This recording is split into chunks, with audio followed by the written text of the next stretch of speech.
Everyone. This is Piero San Giorgio, author of Survive the Economic Collapse. I've had the privilege to read a very interesting book on terror management, The Worm to the Core, by Sheldon Solomon, Jeff Greenberg, and Tom Cisinski. The subtitle of the book is On the Role of Death in Life. Very fundamental and important topic. I've had the chance to interview one of the authors, Sheldon Solomon, which happens to be also an acquaintance of James Howard Kunstler. So the world is small. And so he's a social psychologist, professor at Skidmore College, and very open-minded, very cultured person. So I would like to share with you my interview, and I'm going to use part of this interview in my forthcoming book on fear in the chapter about death. So without further ado, let me share with you this fantastic interview. Was sound advice. It is. So I have learned a lot from him over the years, and it is probably, Pierre, why we still live here. He said 40 years ago that this area, when everything that you write about happens, might be one where it's survivable. So Yeah. we have always taken him quite seriously. Interesting. So small world as usual. Yes, and I finished your book, Thank you. and it is magnificent in my opinion. Oh, thank you. And I like and I like Jim's assessment of it, his description of it. I'm going to use it in my classes because I feel that besides that, I agree with everything that you say. The very practical advice that you offer at the end, even for people that may not be going out and creating their own homestead, just the idea. Some of the simple ideas that you had. Try a day without spending money. Yeah. We did an experiment here a few years ago where we just asked the students to give us their mobile phones for a day. And then for 24 hours, we measured their mood and self-esteem. And they were having essentially nervous breakdowns just from being detached from their devices. And I can imagine. So, yes. And so anyway, these are a lot of folks write about that we are about to experience unprecedented changes. But I found your book to be, without being overly apocalyptic, just being, all right, here's some sober advice. And it is, I've been screaming where I teach now for years that it's madness that we are educating students for a world that will, in very short order, no longer exist. Did you like the little stories? Yes. Yeah, so anyway, I just find it, it's very good, and I'm eager to hear about your next project. Yes, well, I wrote a few books because clearly I was studying. First, it started as a hunch. These changes will happen sooner or later, and I think Yes. sooner rather than later now. And I started to write about it, and it became because the book was very successful, over 200,000 copies so far. It kind of became my activity. I've wrote 5 books since then. Wow. And of course, the funny thing is, I'm really an anarchist. I don't have, except freedom, I don't have a lot of political views. But just talking of these gloomy things makes you targeted from. So I've been a little bit ostracized from media, not a little bit, a lot. And I can imagine. Yeah, and it's very strange. But anyways, my next project, indeed, and this is where it enters the context of how I found your book and your work. and your colleagues is that a lot of the people who read my books say to me that now they're scared, and I don't write the books for scaring people. I write them to push them into acting, into doing something, into moving. Sure. And so when they say I'm scared, I say no, this is exactly the wrong reaction that I wanted. And I started to think about it, and maybe being scared. And in fact, it's interesting. Yesterday, I was interviewing a colleague of yours, also in New York. You probably know him. Is Joseph Ledoux. Yeah, of course. And I was interviewing him for the chapter on the neurology of fear. And all this leads me to what. And thank you for letting me discover Ernest Becker. I didn't know him. I started to discover the obvious fact, and this is what I wanted to discuss with you and on your book as well, that the fear of death coming from our consciousness is so fundamental to our core. And there's That's going right. to be, and I also always thought that death is an important element of life, because we'll need to learn to die. This is so Yes. important. And as being raised a Catholic, I'm an atheist now, of course, but as a Sure. kid, I was raised a Catholic. Death is very strange. At least there's a paradoxal element in education in Catholic dogma, which is on one side, hey, it's fine, you're going to go to heaven, but on the other hand, God loves you, but if you don't do what He says, you go to hell. Exactly. So it's fucking scary in one sense. So That's right. so there's something that is not, I think, mentally healthy in that. But it's my opinion. I don't, everyone believes what they want. But so as I started to work on the chapter of death, I looked around and I found your book, which I must commend to be it's a fantastic book that you and your colleagues have written.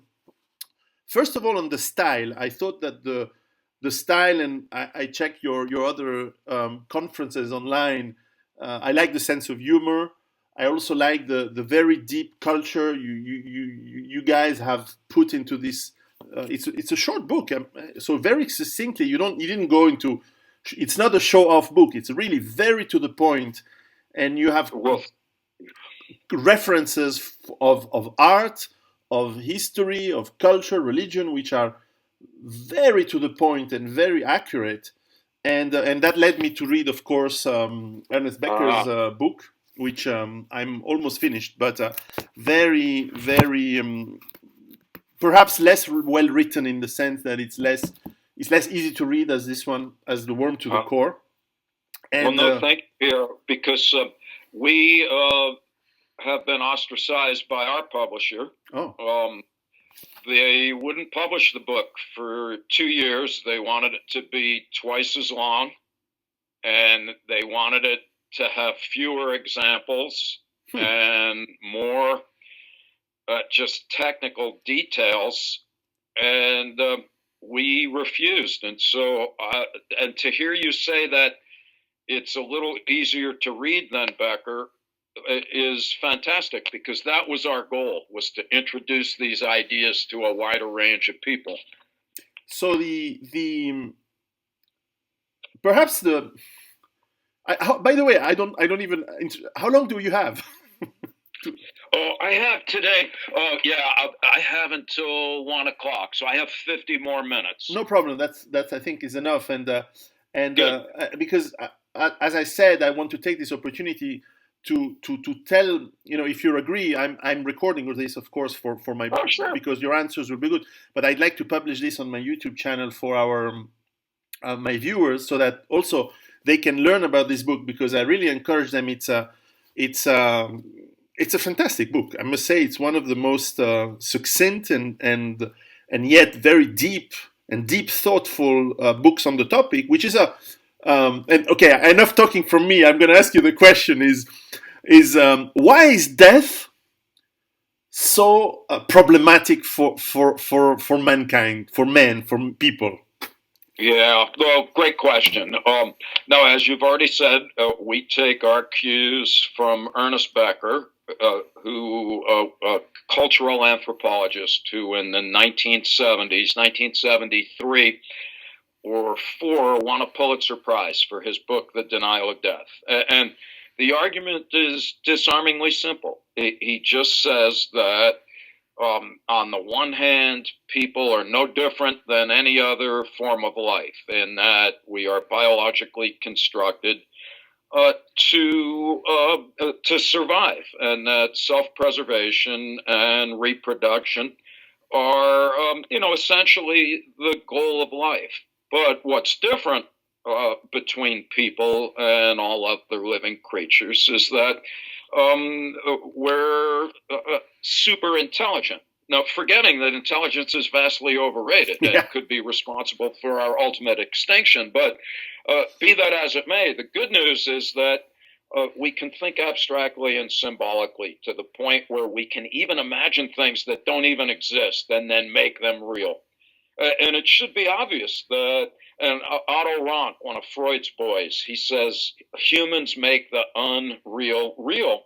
And that's fantastic, the capacity to modify our environment in accord with our desires. And part of that suite of cognitive capabilities has to do with being able to reflect on the past and anticipate the future, and to do so with a modicum of self-awareness. So we're the only creatures, as far as we know, that are explicitly self-aware, and that, in evolutionary terms, we're capable of mental time travel. We can imagine, what it'd be like to tap dance on the Great Wall of China, or what life might be like in a couple of thousand years.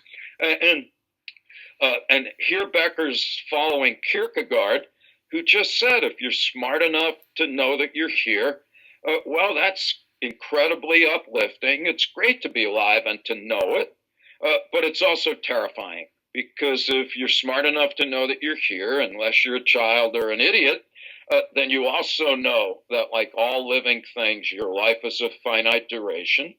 And not only will you inevitably die, but you can die at any minute for reasons that you never could anticipate or control.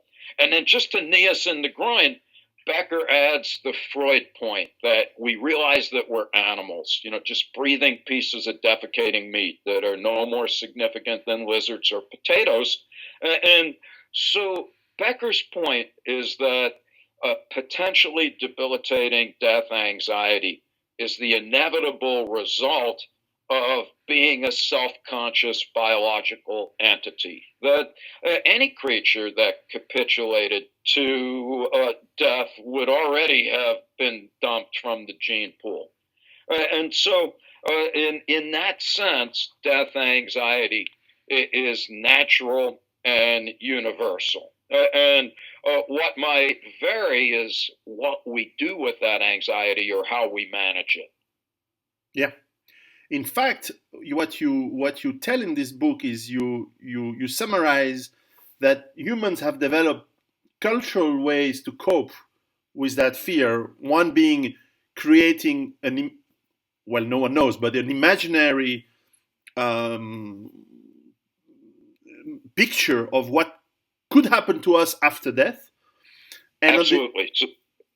And the second, so this is, sorry, yeah. So Becker's view is that what humans do, whether we're aware of it or not, and mostly we're not, is we manage death anxiety by embracing culturally constructed belief systems. He calls them worldviews. And this gives us a sense that life has meaning and that we have value. And when you feel like that you're a person of value in a world of meaning, that's what Becker calls self-esteem.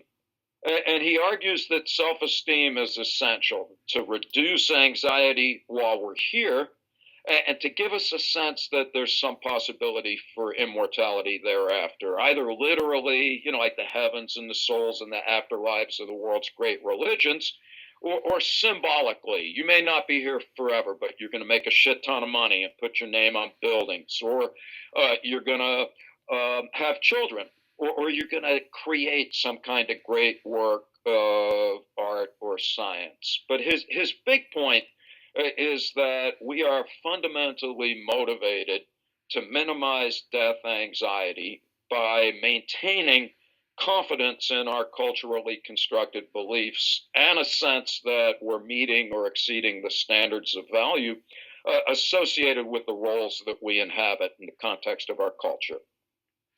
Now, on the second, I think part of what you said is creating this hero idea where heroes Yes. can live forever. In fact, some of them do. Like I'm thinking of Achilles in the Iliad, or Ulysses or Odysseus in the Odyssey. In a way, they live forever. But at the same point, the Eastern religions, the Eastern ways of thought, the philosophies would say that even that would not last forever anyway, because everything is meaningless in a way. And my question on this is, how do we find a balance between, on one side, saying, well, it's true, nothing lasts. Even our children will eventually die, and eventually the earth will be dead, and so on. And at the other side, on the other hand, life is fucking great. We enjoy it. There's love and sex and food and taste and how do we find the balance between this anxiety, and that leads us to do all sorts of crazy things, and the fact that we have to think of the moment. This seems to me the core of the balance in life. No, absolutely. Now, to be silly, if we could answer that question, we would be finished. We'd be drinking rum out of a coconut with our Nobel Prizes on a Caribbean beach someplace.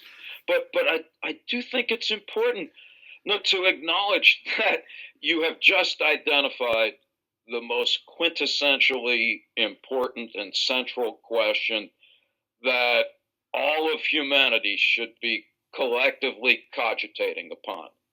So and I'm sounding, hysterical and histrionic because, on the one hand, we live in such a complex world where we're bombarded by information and disinformation to the point where many thoughtful and intelligent people they don't even know what's important to think about. I've been reading Martin Heidegger's Being and Time, and I'm compelled when Heidegger says we've even forgotten what the important questions are.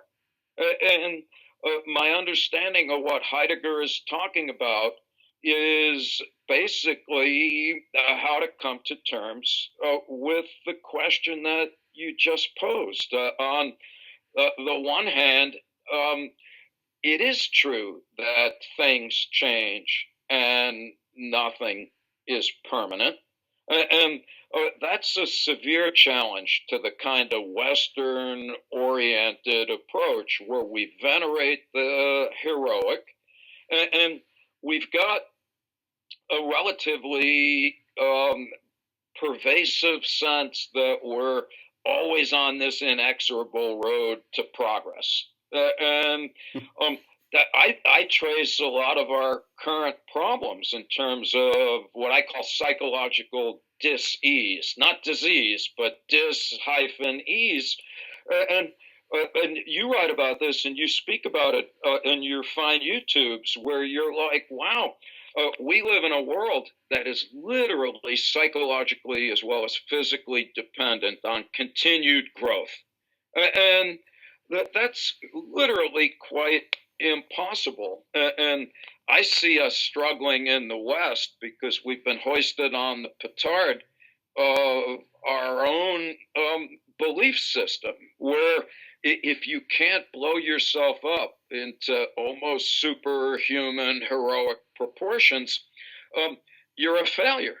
And that's a tough spot to be in, and I think it contributes to the sense of anxiety that pervades all of our communities. It's no longer psychologically viable to just be adequate, and that's a tough place to be in.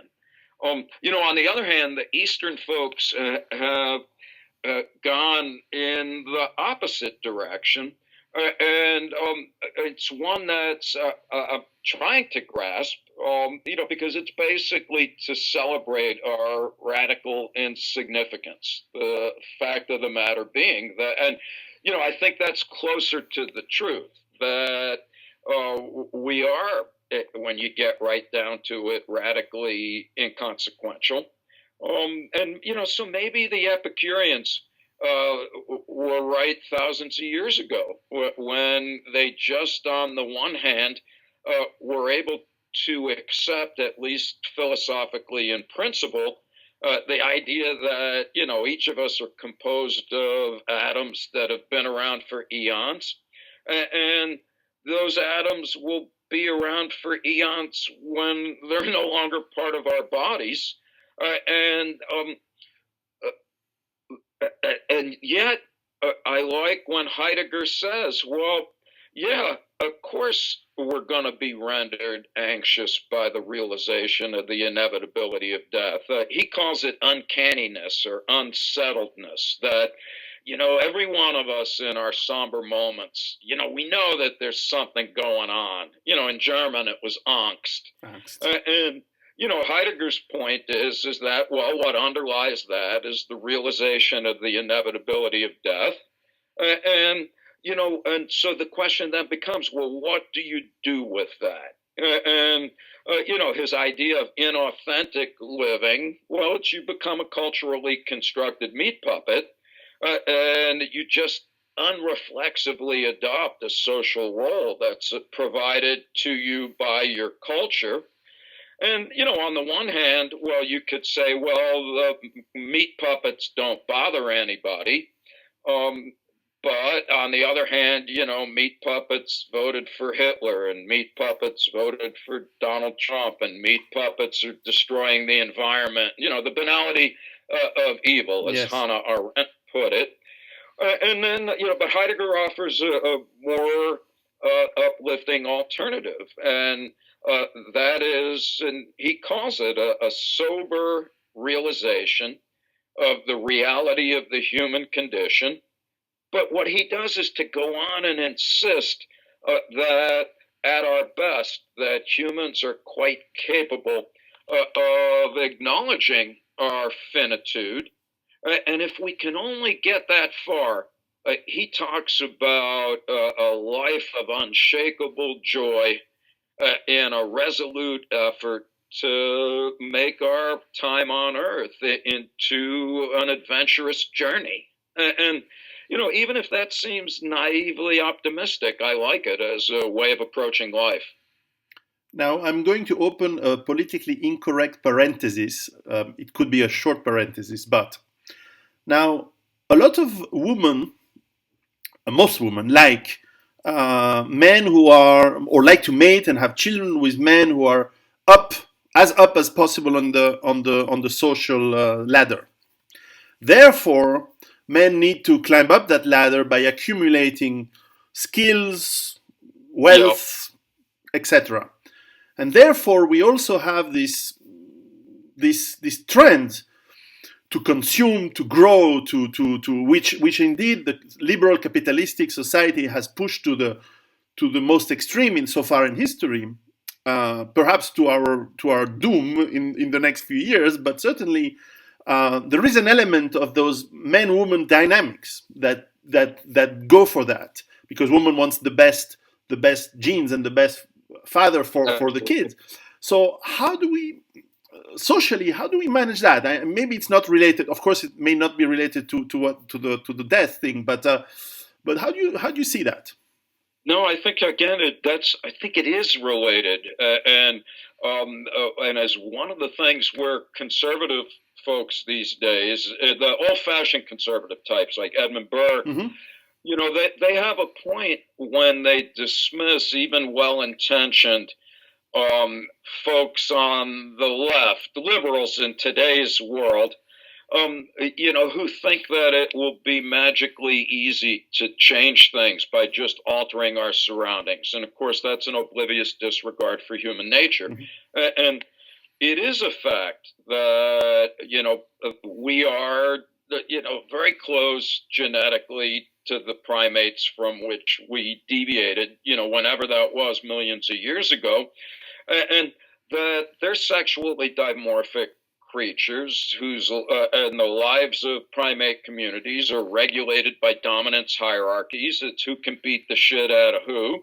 And Becker, in another one of his books, The Birth and Death of Meaning, points out that our in our societies, when we have different status symbols, that's just a symbolic extrapolation of a primate dominance hierarchy. So just like in the monkey world, where the biggest monkey gets to have sex with all the women, well, it's not physical size in humans, but it's how much stuff and how much power that you have. And you're also quite right to note that this dynamic helps underlie our seemingly relentless desire for money and stuff. And I think we need to acknowledge that. Right. On the other hand, I think we could say two things. One is that evolutionary psychologists these days are now distinguishing between two different kinds of power, one based on dominance and one based on wisdom.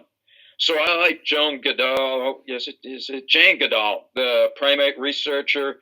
When Donald Trump announced that he was running for president in 2015, she just said, I've seen the Trumps of the world. Yeah. They're the ones beating their chests, that he's just like a chimp.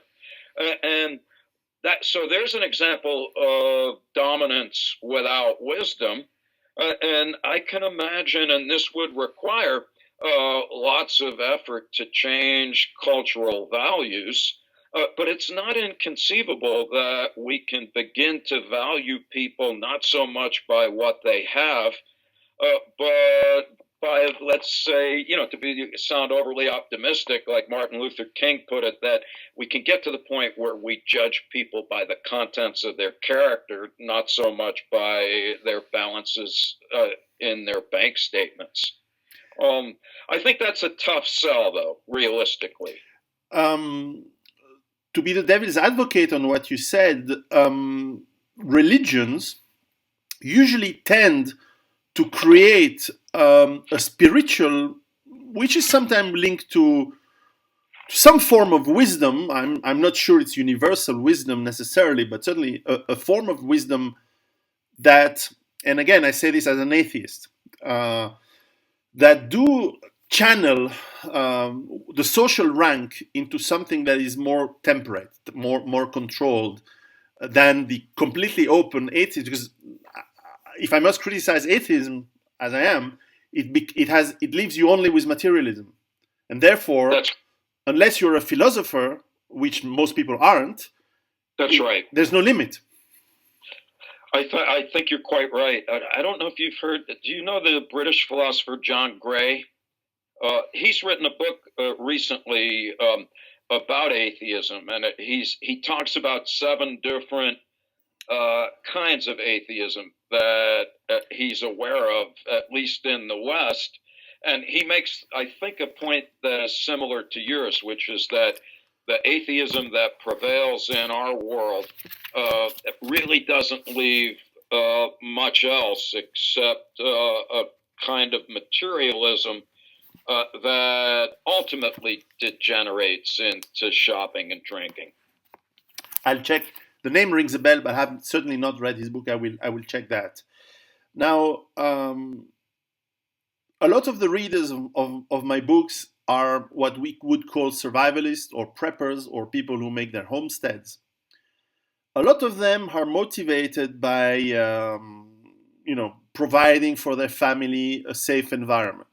Fair enough. Sure. A lot, however, become obsessed by fear and anxiety. And I try to channel that fear and anxiety in the book I'm writing now into moving them to do something useful and channeling into something that is not debilitating and paranoid, which is against anything good in a way, because it pushes you to either violence or paranoid thoughts or anger, which is unchanneled into something creative. We've seen, in recently, hate and anger starting more and more and growing, which could be also linked to this diffuse feeling that we know that something is very rotten in our kingdom, right? Absolutely. How would you say that the philosophy of learning how to cope with this angst of death and our finitude, how can we teach these guys, these people, these families, men and women, to better channel those feelings? Again, another great Nobel Prize winning question. If but I think there should be Nobel Prizes for posing the great questions. And I my view is that, and I don't know how one presents these ideas in a way that would render them palatable or even comprehensible to the folks that are reading your books and thinking in terms of surviving and prepping. But on the one hand, I would assure them that their anxieties are genuine and quite reasonable, and so and that they are ultimately tied to life and death. So in that sense, my guess is that folks in this world often perceive that they're marginalized because everybody's like, oh, look at these lunatics, we're shopping, and they're planting a carrot, and my point is no, when the shit hits the fan, you can't eat money, but carrots are going to be pretty tasty. So I would start by pointing out that these apprehensions are quite legitimate. On the other hand, the point that we would make based on our book is to just be careful to examine. I say that to remind myself because we're all human. The real question is, how much of my anxiety about life and death am I, in technical language, am I repressing? I'm burying it under the psychological bushes. And then, unbeknownst to me, it comes back and is manifested in a variety of ways that are that do undermine our personal well-being and our capacity to get along with other people. So we know that in our experiments, for example, when we remind people that they're going to die, and then they hate people from different cultures, yes. And they sit further away from people who look different. They're more willing to hurt them. They vote for the Hitlers and the Trumps and the Boris Johnsons of the world that they wouldn't vote for. And I'm saying this based on our experiments. It changes how they vote. Yep. It fosters contempt for nature and the environment. It makes us want to shop and eat and drink more and smoke more and watch television. It amplifies all different kinds of psychopathologies. And so that's when death anxiety is literally counterproductive. On the other hand, the point that we make is that and it's not our point. This goes back to Socrates and before. To philosophize is to learn how to die, and the argument is that rather than trying to avoid death anxiety, if we could raise it to the level of explicit awareness, I like how Albert Camus put it, come to terms with death, thereafter anything is possible. And Camus wasn't a simpleton. He was just saying, look, along with the Heideggers and the Tibetan Book of Living and Dying, it's to have a real life, the examined life, as the Greeks put it. We have to come to terms with the fact that we won't be here forever. And that if we're able to do that, then we can take those anxieties and we can literally channel them into productive ways of life. And so, the people that I'm surrounded with or by, what they get anxious and they start looking at the stock market to see if they are any richer. Well, as you pointed out very excellently, the minute the dollar dies, so does international finance. The folks that are in the survivalist and prepping world, well, they're learning how to build houses and they're learning how to grow food and they're learning how to survive and get to know the people in their surroundings that they can count on.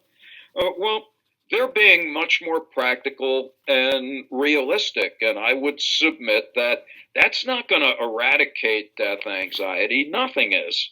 But they should at least be able to proceed, in Heidegger's language, with an attitude of unshakable joy and see life as a joyous adventure. Because, again, at the risk of sounding silly and not being a historian, this is not the first time that humanity has been challenged. And I'm sure that you write about, what's his name, Jared Diamond's Collapse, Yep. which is a very fine book. And so we're not the first major civilization on the cusp of implosion. And one has to assume that in most of these circumstances, that, the overwhelming majority of people are wiped out literally or figuratively. But humans are still here, and that means of necessity that there were folks who were psychologically as well as cognitively and physically nimble enough to adapt and survive. And that's the good news. I like William Faulkner, the novelist, and when he won a Nobel Prize, in his acceptance speech, all of his books are about doom and gloom. And he said, everyone says, oh, you're all about doom and gloom. But he's like, no, that's not my point. My point is that despite all of the horrible and stupid things that people do, we're still here. And I take that fact as the ultimate testament to our value and durability as a species. And I think that's the cheerful take-home message, is that humanity, in some way, shape, or form, will persist. Whether or not we prevail is a historical question. Yeah, that's very interesting. It's funny that when I feel anxious and a bit sad, one thing I stop doing is to sort my trash. Yes. Usually, we are in Switzerland. We have been very strict in sorting our trash. But That's right. when I feel bad, everything is in the same bag. That's right. So it's a small thing, but I notice I know that when I'm doing this, I need to get back into control. Now, in your excellent book, and just for the people listening, I will put the link on Amazon for the Warm to the Core. Now, your name is easy to pronounce, Sheldon Yes. Salomon, Jeff Greenberg as well, but Tom Pszczynski, is that correct? Yeah, well, I think you got it better than Tom does. So we know Tom as Tom Pszczynski. Pszczynski. And yet, and he is his relatives are from Poland, Yes. and every time Tom goes to Poland, he comes back and says that their pronunciation of his name is closer to yours. So either way, You guys have coined this term, which I found it very fascinating, which is called terror management. And when I first picked up your talks and your books, I actually believed that it was a new management technique for businesses. But indeed, I think it's very interesting because you push. Terror is supposed to be worse than fear, but Yes. perhaps underlying our fears is that terror is. The Greeks' god for terrors is Phobos. Yes. But he has a brother, right? They're both the sons of Mars, or they accompany Mars, I believe, if I remember. And the other is Terror. I can't remember the Greek name, right? Yes. Now, can you tell us a bit terror management? the end product of what you advise people. I really like the chapter where you touched that you mentioned this earlier, that sex and all the animal elements of the body, the fluids and all that, they are kind of a reminder that we are animals, and probably this is why a lot of people, especially in religions, they hate sex.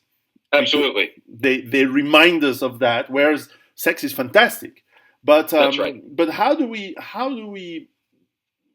go back to this management of terror? Um, because you mentioned society with philosophy, and you mentioned the strong leaders who always have solutions and or claim to have solutions. But as an individual, what would you advise for yourself, or for people, or for your students? There's meditation, mindfulness, yoga, breathing. What works to reduce that level of terror? Well, okay.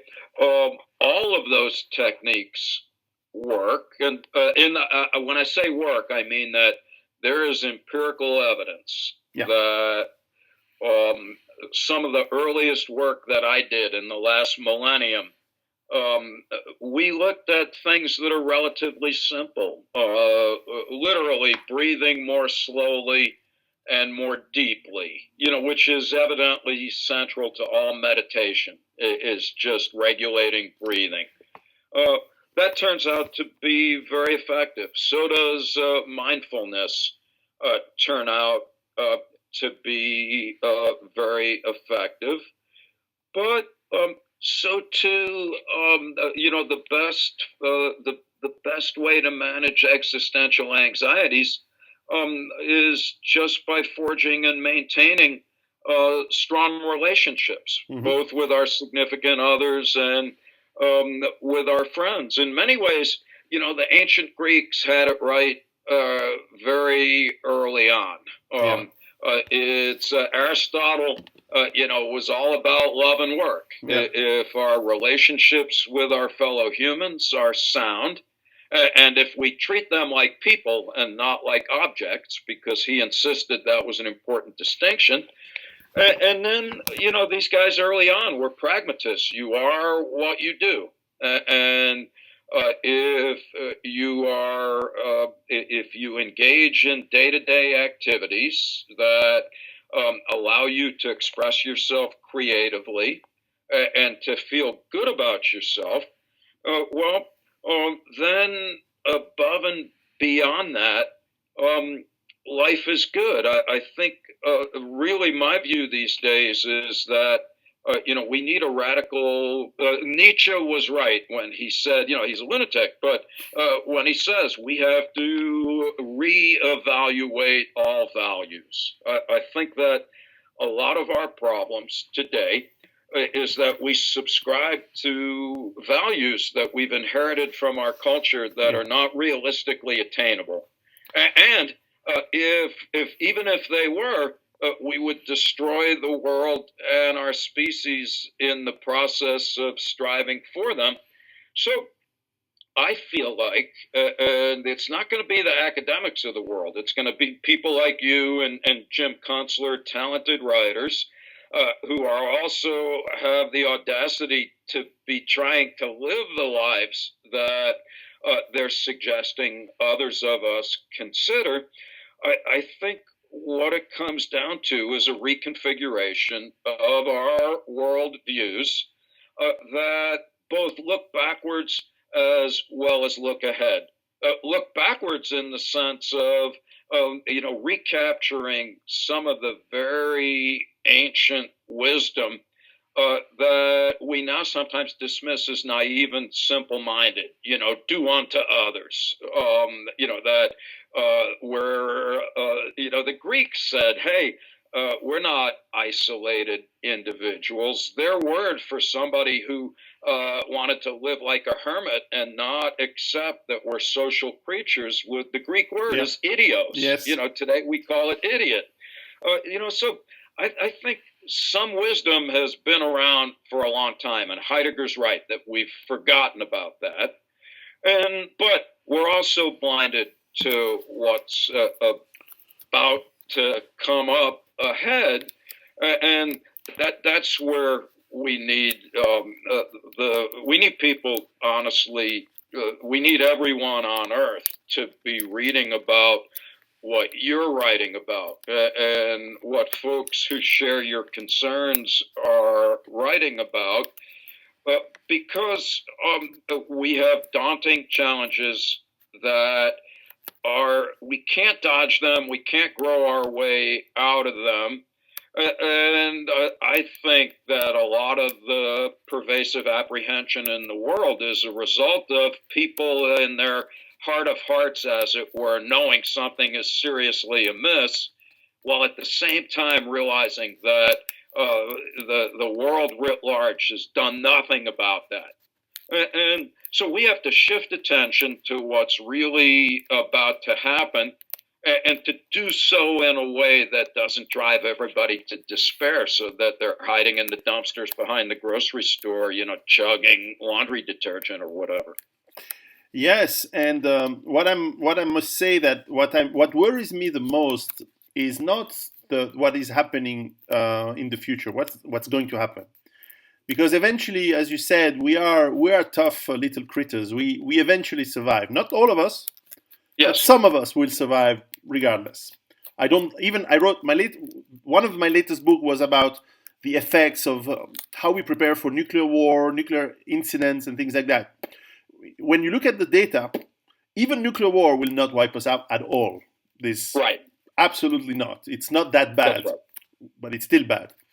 That's Now, right. what worries me, however, and is that the intellectual debate is becoming extremely impossible, very sterile, because That's right. the it's almost becoming there's new religions which are not which are probably secular religion, but the structure of how they work is religious as well, and so you do not talk with the infidel, you do not talk with the unfaithful, and this prevents sharing ideas, because what I love the most is talking with people who try not to prove me wrong, but to try to challenge my ideas.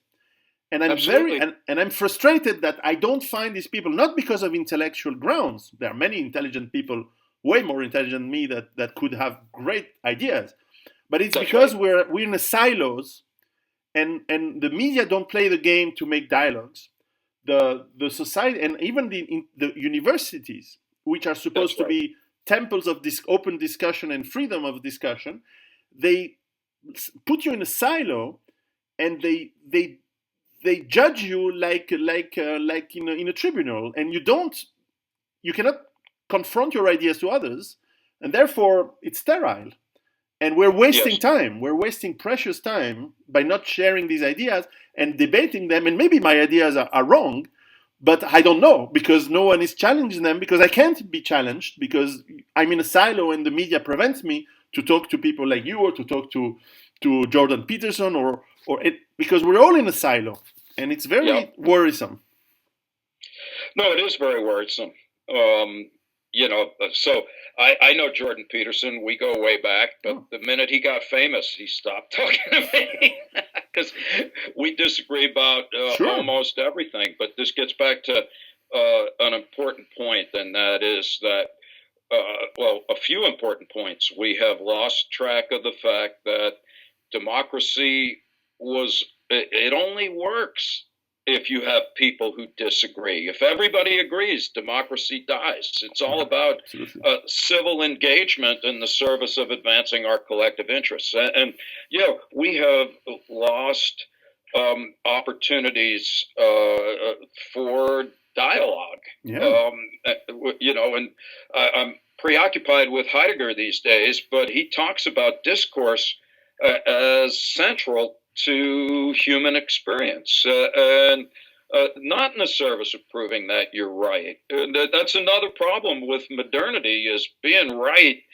is really overrated. You learn just as much from being wrong Yes, as absolutely. being right, and so I get agitated when we are no less tribal in our affection for our own beliefs as people are in the political sphere. Again, it's another Nietzsche point that I Yeah. like. I think it was in The Gay Science where Nietzsche's like, oh, we love people if they have the courage of their convictions. But it's easy to believe in your beliefs. What's harder is to have the capacity to challenge your own convictions by exposing them to critical scrutiny in the exchange of ideas with others and then thinking about your beliefs in light of them. And I don't think it's naive to propose that, this should be very high up on humanity's to-do list. I agree. And the often when you challenge people and you ask for this kind of scrutiny, often you get insults back or you get That's anathema, and that's not constructive, and it's not useful for either point of view. Yeah. So, anyways, I know we don't have time. I will stop the recording. So of but keep in line. I will still have something to tell you. So I thank you very much for your time, and I remind the people who are going to listen to us to you must read this book. It's easy to read. A lot of people sometimes are scared, especially that most of my viewers are French, and sometimes they don't. English is difficult, but this one is not hard to read. It's beautifully written, by the way, as well. So I'll put the link downstairs. Thank you very much. you. Um,